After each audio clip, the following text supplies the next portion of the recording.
Hello friends, English ગ્રામરમાં active voice અને passive voice, ગુજરાતીમાં એને કર્તરી પ્રયોગ અને કર્મણી પ્રયોગ એવું કહેવાય છે. આ ખૂબ જ અગત્યનો ટોપિક છે. એક્ટિવ વોઇસ અને પેસિવ વોઇસ આપણે આગળ સમજીએ એ પહેલાં જરા એની વ્યાખ્યા સમજી લઈએ. તો એક્ટિવ વોઇસ કેને કહેવાય છે? Active voice in the sentence if the verb shows that the doer has done something it is cold active voice. તો આ વ્યાખ્યા જે લખી છે, ડુઅર શબ્દ છે ને એનું ગુજરાતી થાય કરતા. તો વાક્યમાં ક્રિયાપદ જો એવું સૂચવે કે કરતા કોઈ કાર્ય કરે છે તો આ પ્રકારની વાક્ય રચનાને એક્ટિવ વોઇસ એટલે કે કર્તરી પ્રયોગ એવું કહેવાય છે. Passive voice in the sentence if the verb shows that something has been done to the doer it is called passive voice. કર્તાની સાથે કંઈક કરવામાં આવેલું છે. મતલબ એ કે આ વાક્ય રચના છે એમાં કર્તા મુખ્ય સ્થાને નથી, કર્મ મુખ્ય સ્થાને છે. તો આવી વાક્ય રચના જે છે એને પેસિવ વોઇસ કહેવામાં આવે છે. તો એક્ટિવ વોઇસ અને પેસિવ વોઇસની આ છે ડેફિનેશન. આપણે ડિટેલમાં એક્ઝામ્પલની સાથે એને સમજીએ. સૌથી પહેલાં તો એ સમજીએ કે એક્ટિવ વોઇસ પેસિવ વોઇસ જે ટોપિક છે એમાં આપણે ગુજરાતીમાં તો મોટા ભાગે એક્ટિવ વોઇસનો જ ઉપયોગ કરીએ છીએ અને પેસિવ વોઇસનો ઉપયોગ ઇંગ્લિશમાં શા માટે જરૂરી છે? શા માટે એવું જરૂરી છે કે પેસિવ વોઇસની વાક્ય રચનાનો ઉપયોગ કરવો પડે? તો આપણે સિમ્પલી એવું સમજીએ કે કોઈ ઓફિસમાંથી કોઈ અગત્યનો કાગળ આપણી પાસે મોકલવામાં આવે. દાખલા તરીકે કલેક્ટર ઓફિસમાંથી એક પરિપત્ર મોકલવામાં આવ્યો છે. તો આમાં કર્તાનું કાંઈ મહત્ત્વ નથી. જે પ્રક્રિયા થઈ મોકલવામાં આવ્યો છે, બરાબર, પરિપત્ર અગત્યનો છે. તો આ વાક્ય રચનાની અંદર કર્મ અગત્યનું છે. તો કર્મ અગત્યનું બને છે એવી વાક્ય રચના જે છે એને દર્શાવવા માટે પેસિવ વોઇસ જે છે એનો ઉપયોગ થાય છે. આટલા માટે પેસિવ વોઇસ જે છે એ શીખવું જરૂરી છે. અને દરેકે દરેક એક્ઝામમાં કે તમે પછી સ્પોકન ઇંગ્લિશ, જનરલ ઇંગ્લિશ કે ઇંગ્લિશ લર્નિંગ કોઈ પણ પ્રકારનું કરતા હો, ઇંગ્લિશ ટીચિંગ કરતા હો, બરાબર, કે ઇંગ્લિશ શીખવાનો ફક્ત તમને શોખ હોય, તો એક્ટિવ વોઇસ અને પેસિવ વોઇસ ખૂબ જ અગત્યનો ટોપિક છે અને ખૂબ જ મજાનો ટોપિક છે, ઇન્ટરેસ્ટિંગ ટોપિક છે. તો આ એની વ્યાખ્યાઓ હતી. હવે આપણે એક્ઝામ્પલની સાથે એને એકદમ ડિટેલમાં વ્યવસ્થિત ઇન્ટરેસ્ટિંગ રીતે સમજીએ. Active voice and passive voice. Active voice and passive voice આપણે એક એક્ઝામ્પલથી સમજવાનો પ્રયત્ન કરીએ છીએ. આ એવું એક્ઝામ્પલ છે કે આનાથી લગભગ મોટા ભાગની બાબતો ઇંગ્લિશ ગ્રામરની શીખી શકાય. I write a letter. Gujarati એવું થાય છે કે હું એક પત્ર લખું છું. તો ધ્યાનથી સમજજો, આ જે છે એ સબ્જેક્ટ છે એટલે કે કર્તા છે. આ વર્બ એટલે કે ક્રિયાપદ છે અને આ છે ઓબ્જેક્ટ એટલે કે કર્મ. આવી આપણને ખબર છે કે ઇંગ્લિશમાં વાક્ય રચના છે સબ્જેક્ટ, વર્બ અને ઓબ્જેક્ટ. કોઈ પણ ક્રિયા થાય છે એવી આપણને ખબર પડે વર્બથી, બરાબર. કોણ કરે છે? તો આઈ એ સબ્જેક્ટ છે, બરાબર છે. આઈ રાઇટ અ લેટર, હું એક પત્ર લખું છું. પહેલાં આપણે સીધે સીધું આનું પેસિવ કરી લઈએ ને ત્યાર પછી એ કેવી રીતે થાય છે એ સમજીએ. તો આ એક્ટિવ વોઇસનું વાક્ય છે. પેસિવ વોઇસ જે છે એનો આવી રીતે થશે કે a letter is written by me. તો અહીંયા એ લેટર જે છે એ શું છે? ઓબ્જેક્ટ છે, બરાબર. આ વર્બ છે, આ શું છે? સબ્જેક્ટ છે, બરાબર. તો એક્ટિવ વોઇસના વાક્યને પેસિવ વોઇસમાં ફેરવતી વખતે સૌથી પહેલો ફેરફાર શું થશે?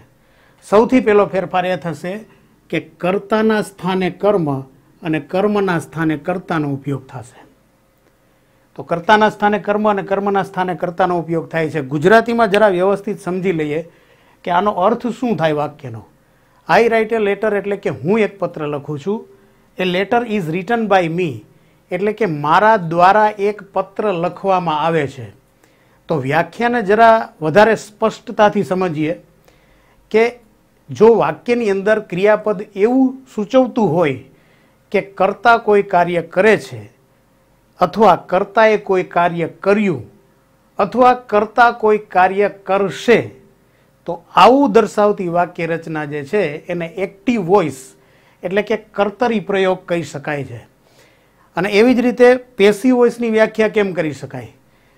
તો કે વાક્યની અંદર જો ક્રિયાપદ એવું સૂચવે કે કર્તા દ્વારા કોઈ કાર્ય કરવામાં આવે છે, કર્તા દ્વારા કોઈ કાર્ય કરવામાં આવ્યું કે કર્તા દ્વારા કોઈ કાર્ય કરવામાં આવશે, આવું દર્શાવતી જે વાક્ય રચના છે એને પેસિવ વોઇસ એટલે કે કર્મણી પ્રયોગ કહેવામાં આવે છે.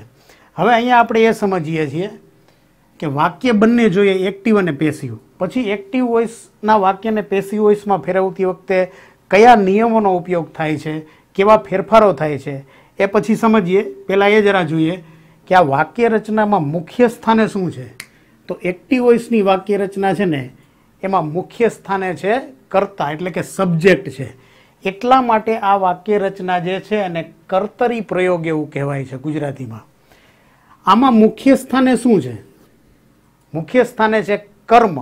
એટલા માટે આ પ્રકારની વાક્ય રચનાને કર્મણી પ્રયોગ એવું કહેવાય છે. હવે મુખ્ય સ્થાને એટલે કોણ? તો કે રાજા. જે આદેશ કરે એ પ્રમાણે થાય. તો અહીંયા રાજા જે છે આઈ છે, અહીંયા રાજા કોણ છે? લેટર. તો આ પ્રમાણે એક્ટિવ વોઇસ જે છે અને પેસિવ વોઇસ આ બંનેની વાક્ય રચનાઓ હશે. હવે ફરી પાછું એ સમજી લઈએ કે એક્ટિવ વોઇસના વાક્યને પેસિવ વોઇસમાં ફેરવીએ ત્યારે સૌથી પહેલો ફેરફાર તો એ થાય છે કે કર્તાના સ્થાને કર્મ અને કર્મના સ્થાને કર્તાનો ઉપયોગ થાય છે. હવે સમજવાનું આટલું બાકી છે, આ શું છે ને આ કેવી રીતે આ વાક્ય રચનામાં આવે છે. હવે જરા એ જોઈએ કે આઈ રાઇટ એ લેટર, આ સેન્ટેન્સ છે એ કયા ટેન્સનું છે? આ છે સિમ્પલ પ્રેઝન્ટ ટેન્સનું. તો દરેકે દરેક ટેન્સ છે એની પેસિવ વાક્ય રચનાના ફોર્મેટ પણ છે, બરાબર? એ પણ આપણે સાથે શીખતા જઈએ. હવે એક વાત યાદ રાખવાની છે કે પેસિવ વોઇસની વાક્ય રચના છે એમાં હંમેશા પાસ્ટ પાર્ટિસિપલ એટલે કે ભૂતકૃદંત એનો ઉપયોગ થશે. ભૂતકૃદંત એટલે કે પાસ્ટ પાર્ટિસિપલ સિવાય પેસિવ વોઇસની વાક્ય રચના શક્ય નથી, બરાબર? કોઈ પણ કાળ જે છે એના વાક્યને પેસિવ વોઇસમાં ફેરવીએ એટલે જે વર્બ હશે એનું ભૂતકૃદંત એટલે કે પાસ્ટ પાર્ટિસિપલ છે એનો ઉપયોગ પેસિવ વોઇસની અંદર થાય જ. ના દ્વારા, કોઈ વ્યક્તિ દ્વારા, બરાબર, એવું સૂચવવા માટે પ્રિપોઝિશન બાય આનો ઉપયોગ થાય છે. આ એકદમ સામાન્ય પ્રકારના નિયમો છે એક્ટિવ વોઇસના વાક્યને પેસિવ વોઇસમાં ફેરવતી વખતે.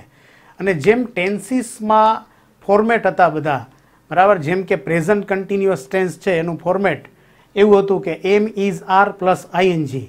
તો બરાબર એ જ રીતે પ્રેઝન્ટ કન્ટિન્યુઅસ ટેન્સ છે એને એના વાક્યને એના એક્ટિવ વોઇસના વાક્યને આપણે પેસિવ વોઇસમાં ફેરવવું હશે તો એમાં પણ ફોર્મેટ કેવી રીતે હશે? તો એક્ટિવ વોઇસમાં એમ હશે કે am is are plus ING. Passive વોઇસમાં કેવી રીતે હશે? Am is are plus being plus past participle. આ હું તમને માત્ર સમજાવવા માટે હમણાં કહું છું. આપણે દરેકે દરેક ટેન્સ જે છે એમાં એક વાક્ય છે એને જેવી રીતે આપણે બધા જ કાળમાં એક વાક્ય ફેરવેલું હતું ટેન્સીસમાં, એવી રીતે આમાં બધા જ કાળમાં પેસિવ કરીને આપણે જોશું પહેલાં, બરાબર? તો એક્ટિવ વોઇસ અને પેસિવ વોઇસ જે છે એમાં શરૂઆતમાં કેવા કેવા નિયમો હોય એ આપણે જોઈ લીધા કે કર્તાના સ્થાને કર્મ અને કર્મના સ્થાને કર્તા હોય છે. હંમેશા પાસ્ટ પાર્ટિસિપલનો ઉપયોગ થાય છે. ના દ્વારા તેવું સૂચવવા માટે આ પ્રિપોઝિશન બાય છે એનો ઉપયોગ થાય છે. હવે આગળ સમજીએ. સિમ્પલ પ્રેઝન્ટ ટેન્સમાં એક્ટિવ વોઇસની વાક્ય રચના subject plus verb plus object આ રીતે હોય છે. પેસિવ વોઇસની વાક્ય રચના am is are plus past participle એટલે કે ભૂતકૃદંત આ પ્રમાણેની વાક્ય રચના થાય છે. આ યાદ રાખી લેવાનું છે. દરેકે દરેક ટેન્સ અને એની પેસિવની વાક્ય રચનાનું આપણે લિસ્ટ પણ છેલ્લે જોઈ લેશું, યાદ રાખવાનું. પણ સૌથી પહેલાં આપણે દરેકે દરેક કાળમાં કઈ રીતની વાક્ય રચના હોય છે અને એક્ટિવ વોઇસના વાક્યને પેસિવ વોઇસમાં ટ્રાન્સફોર્મ કેવી રીતે કરાય છે એ સમજીએ. તો એક્ટિવ વોઇસનું સિમ્પલ પ્રેઝન્ટ ટેન્સનું વાક્ય આઈ રાઇટ અ લેટર. અહીંયા રાઇટ જે છે વર્બ છે આપણે જોઈ લીધું, તો એનું પાસ્ટ પાર્ટિસિપલ થશે રિટન.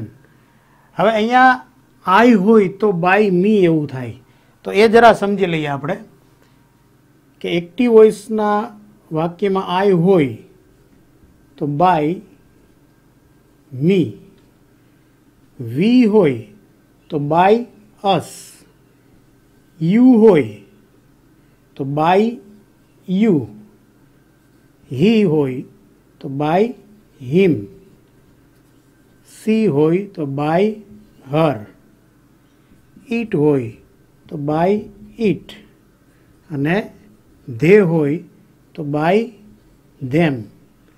આ રીતે ફેરફાર થશે પ્રોનાઉનમાં.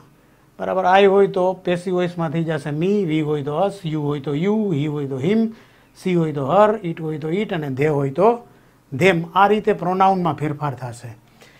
બીજી એક વાત અગત્યની એવી છે કે એવા અમુક વાક્યો છે કે જેને પેસિવ વોઇસમાં ફેરવતી વખતે આપણે વિચારમાં પડી જાય કે આ કઈ રીતે થતું હશે. તો એક એક્ઝામ્પલથી સમજીએ કે આઈ ગો ટુ સ્કૂલ. આ એક વાક્ય છે. આ વાક્યને આપણે પેસિવ વોઇસમાં ટ્રાન્સફોર્મ કરવું છે તો કેમ થશે? આઈ ગો ટુ સ્કૂલ, હું સ્કૂલે જાઉં છું, તો આનું પેસિવ કેમ થશે? આનું પેસિવ નહીં થઈ શકે. બરાબર. શું કામે? કારણ કે પેસિવ વોઇસની વાક્ય રચના બનાવવા માટે સૌથી પહેલાં ટ્રાન્ઝિટિવ વર્બ હોવું જોઈએ. હવે વર્બના પ્રકારોમાં એક ટ્રાન્ઝિટિવ વર્બ અને એક ઇનટ્રાન્ઝિટિવ વર્બ, એટલે કે સકર્મક ક્રિયાપદ અને એક અકર્મક ક્રિયાપદ આવી રીતે હોય છે. બરાબર. તો સકર્મક ક્રિયાપદ કેને કહેવાય અને અકર્મક ક્રિયાપદ કેને કહેવાય એ સમજીએ.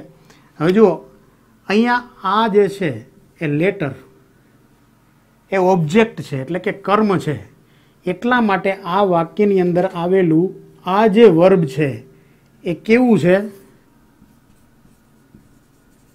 ટ્રાન્ઝિટિવ વર્બ છે, એટલે કે સકર્મક ક્રિયાપદ છે. તો નિયમ એવો છે કે વાક્યમાં જો સકર્મક ક્રિયાપદ હોય એટલે કે ટ્રાન્ઝિટિવ વર્બ હોય તો અને માત્ર તો જ એ વાક્ય જે છે એનું ટ્રાન્સફોર્મેશન એટલે કે રૂપાંતરણ પેસિવ વોઇસમાં થઈ શકે, નહીતર થઈ શકતું નથી. એટલે અહીંયા આ સકર્મક ક્રિયાપદ છે, ટ્રાન્ઝિટિવ વર્બ છે. અહીંયા આ સબ્જેક્ટ છે, આ વર્બ છે. હવે આટલો ભાગ જે છે ને એમાં આટલું આ પ્રિપોઝિશન છે ને આ કોમન નાઉન છે, તો આ આટલો ભાગ આખો છે ઓબ્જેક્ટ નથી. આ ઓબ્જેક્ટ નથી એટલા માટે આ ગો જે છે ને એ